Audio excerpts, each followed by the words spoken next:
Joining us now is Tim Carney, political columnist for the Washington Examiner and resident fellow at the American Enterprise Institute. Tim, welcome back. Always good to see you.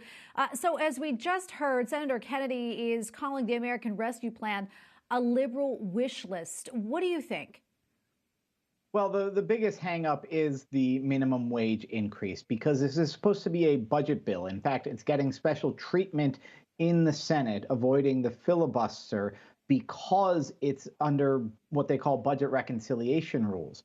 And so while there are going to be Republican objections to stuff like the family planning money for abortion providers and the earmarks for Pelosi's district, the place where the Republicans actually have leverage might be on the attempt to increase the minimum wage, which is not really a budgetary item. That's a mandate on businesses.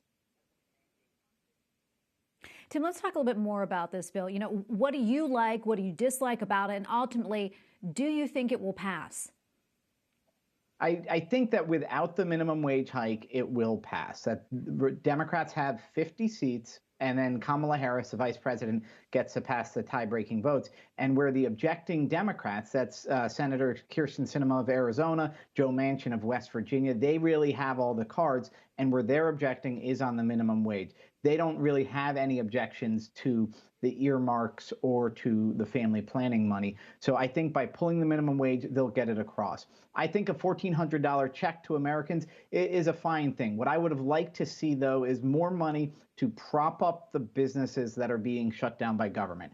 Your local pub, your local coffee shop, your local small bookstore that can't be open if your county or city is forcing them to shut down.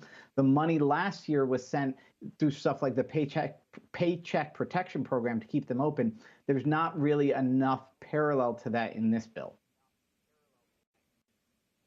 All right, I want to switch gears just a little bit here. Two hearings that were scheduled to vote on Neera Tanden's nomination to be the director of the Office of Management and Budget were unexpectedly postponed today. I want to get your thoughts on that and what you think it means for her nomination.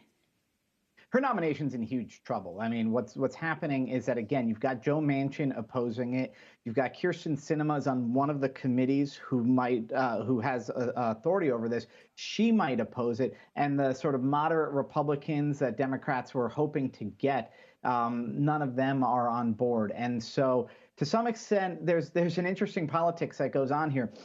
She might have been always sort of a sacrificial lamb. The Democrats are getting a lot of fun out of saying Republicans are opposing her because she's a woman of color. That is the main line. Now, the Republicans' objections to her are on many scores, whether or not she's qualified. Her history of attacking people on Twitter is front and center in all of this. And so it seems to me that it's possible Joe Biden knew she had a good chance of getting defeated, but still wanted the fight, in part because it provides cover for Xavier Becerra. He's also going through as a nominee to be the Secretary of Health and Human Services. He has a long record of oppressing pro-lifers in one way or another. And now all the media attention and Republican attention is fired on Neera Tanden. That could help Becerra avoid some of that fire.